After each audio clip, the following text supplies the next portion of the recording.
있습니다. 네. 국민의힘의 윤희숙 혁신위원장이 민주당이 국민의힘을 무너뜨리기 위해 내란 프레임으로 몰고 갈 것이라고 주장을 했습니다. 이것은 대단히 이 사실을 호도하는 발언입니다. 내란에 대해서 국민의힘이 아무런 책임이 없는데도 그 프레임으로 몰고 가는 것이 아닙니다.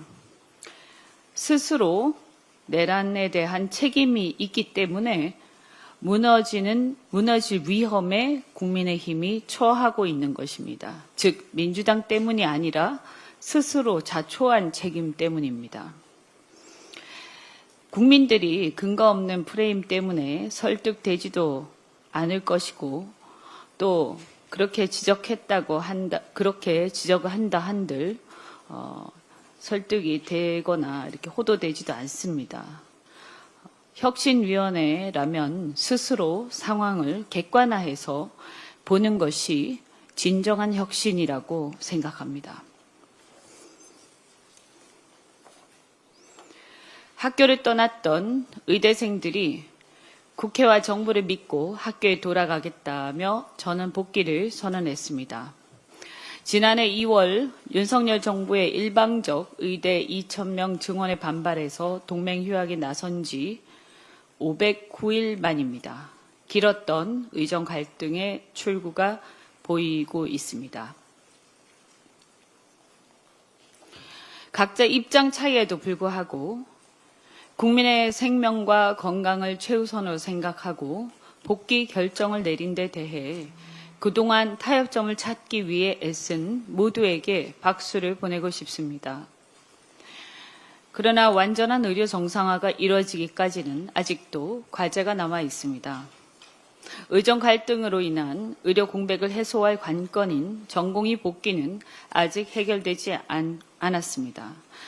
또한 먼저 복귀한 학생들과의 형평성 문제 등 갈등 소지가 있는 만큼 포괄적인 사회적 합의가 필요할 것입니다.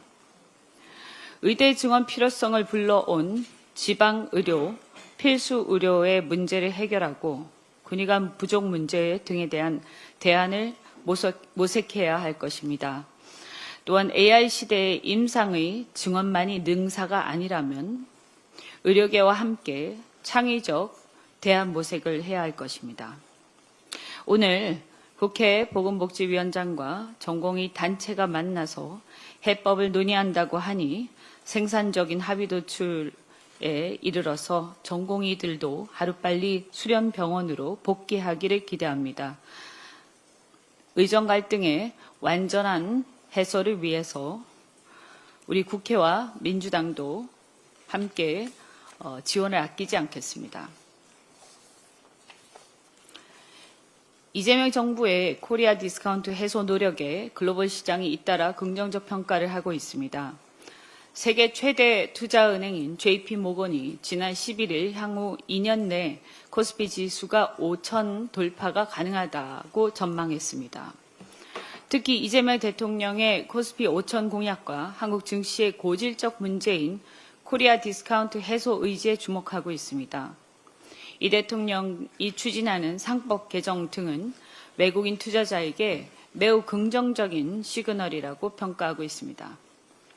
이미 지난 5월 말 골드만삭스도 이와 유사한 전망을 내놓은 바 있습니다.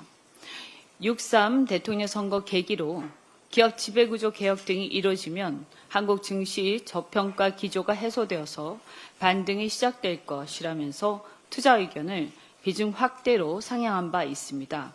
이재명 정부 출범 후 코스피는 연고점을 거듭 경신하고 3년 10개월 만에 3,200을 돌파하며 18%가량 상승했습니다. 상법 개정 통과 이후에도 우려하던 악영향보다 오히려 글로벌 시장의 긍정적 평가가 이어지고 있습니다. 우리 기업들도 이제 기업의 책임과 경영 투명성 강화, 자본시장 선진화를 위해 노력해 주기를 당부드립니다. 국회에서 우리 민주당도 코리아 디스카운트 해소를 위한 입법 조치를 비롯해서 필요한 모든 부분을 적극 뒷받침할 것입니다. 혹 통과된 법안들이 시행되는 과정에서 부작용이 있다면 그 또한 최선을 다해서 보완하겠습니다. 이상입니다. 다음은 송순호